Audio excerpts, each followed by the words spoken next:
Hi friend, আপনাদের স্বাগতম। মেহেদি food and ট্রাভেলে আপনাদের স্বাগতম।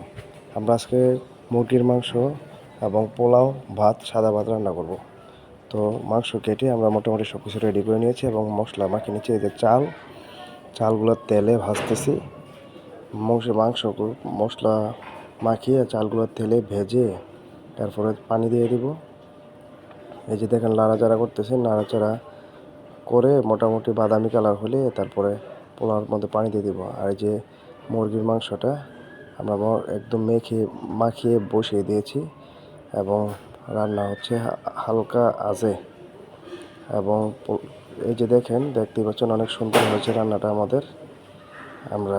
রান্না হয়ে গেছে, এখন আমরা কিছুক্ষণের মধ্যে তুলে ফেলবো রান্না করা মুরগির মাংসটা। এবং পোলাও যে দেখেন কেমন হয়েছে। পোলাওটা অত্যন্ত মজার হয়েছে, যা পোলাও আর স্বাদ খেতে অত্যন্ত